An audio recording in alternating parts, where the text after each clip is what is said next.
লিটন রিজওয়ান মানে বাংলাদেশ পাকিস্তান, দুই দলের দুই উইকেট কিপার ব্যাটার এখন আলোচনার তুঙ্গে স্লেজিংয়ে। পাকিস্তানের 437 রান তাড়া করা ম্যাচ। 72তম ওভারে সাইড স্ক্রিনের বাইরে থাকা মানুষগুলোর নড়াচড়া দেখে ব্যাটিং থামিয়ে দিলেন রিজওয়ান। স্পষ্টই বোঝা যাচ্ছে সময় নষ্ট করার চেষ্টা, তবে সাদা পর্দাতেও খুঁত খুঁজে বের করার চেষ্টা। হাস্যকর লাগলেও সত্য সবটা। এদিকে মেজাজ হারান উইকেট কিপার লিটন দাস। তিনি সরাসরি রিজওয়ানকে বলে বসেন, তুমি এদিক ওদিক তাকাচ্ছ কেন, এখানে খেলায় মনোযোগ দাও। রিজওয়ানও দমে যাননি, তিনি রেগে গিয়ে পাল্টা জবাব দিলেন, এটা কি তোমার কাজ, আমার কাজ নাকি আম্পায়ারের? পরিস্থিতি এতটাই উত্তপ্ত ছিল যে লিটন বলে বসেন, এখন হাফ সেঞ্চুরি হয়ে গেছে, তা এখন অ্যাক্টিং করা শুরু করে দিবে। এই কথার সবটাই শোনা যাচ্ছিল স্ট্যাম্প মাইক রেকর্ডারে। এরপর আম্পায়ার এবং ফিল্ডিং অর্থাৎ বাংলাদেশ দলের অধিনায়ক শান্ত এসে থামালেন সবাইকে। কিন্তু আসল বিনোদন শুরু হলো এখান থেকে। এই স্লেজিংয়েই বাংলাদেশ পাকিস্তান ম্যাচের লড়াই জমে গেল। বাংলাদেশের ফিল্ডাররা রিজওয়ানকে খোঁচা মেরে বলিউডের বিখ্যাত সিনেমা হেরাফেরির মিম সংলাপ ব্যবহার করলেন।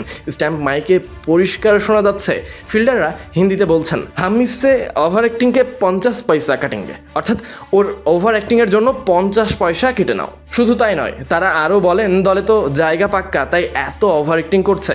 দর্শকরা মিরপুর টেস্টেও শুনেছিল। লিটন রিজওয়ানকে বলেছিলেন নিজের দেশে সুনাম নেই, আর ঠিক তার পরের বলেই রিজওয়ান আউট হয়ে যান। ঠিক যেমন এই ইনিংসেও চাপে পড়েছে পাকিস্তান। এই ঘটনা অবশ্য এবারই প্রথম নয়। রিজওয়ান বারবারই এমন অসম্ভব কারণ খুঁজে বের করার চেষ্টা করেন। এর আগে সাকিব আল হাসান বিরক্ত হয়ে করেছিল ভিন্ন রকম কাণ্ড। ক্রিকেট মাঠে বাংলাদেশ দলের এমন স্লেজিং আর ট্রোলিং পাকিস্তানকে পিছিয়ে দিয়েছে। এই সম্পর্কেই জানতে চাওয়া হয়েছিল বোলিং কোচ শন টেইটের কাছে। তিনি জানালেন, I don't know what was said, but I enjoy it. I'm Australian.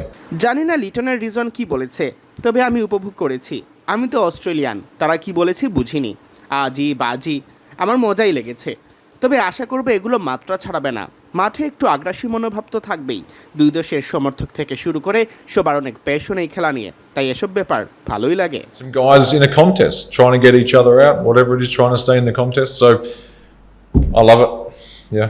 মাঠে একটু আগ্রাসী ভাব তো থাকবেই। দুই দেশের সমর্থক থেকে শুরু করে সবার অনেক প্যাশন এই খেলা নিয়ে, তাই এসব ব্যাপার ভালোই লাগে। পাকিস্তানের হয়ে প্রেস কনফারেন্সে আসা আসাদ শফিক বলেন, I don't know exactly what happened. আসলে আমি পুরোপুরি নিশ্চিত নই রিজওয়ান ও লিটনের মাঝে কি ঘটেছে, তবে এসব ব্যাপার টেস্ট ম্যাচে হয়েই থাকে।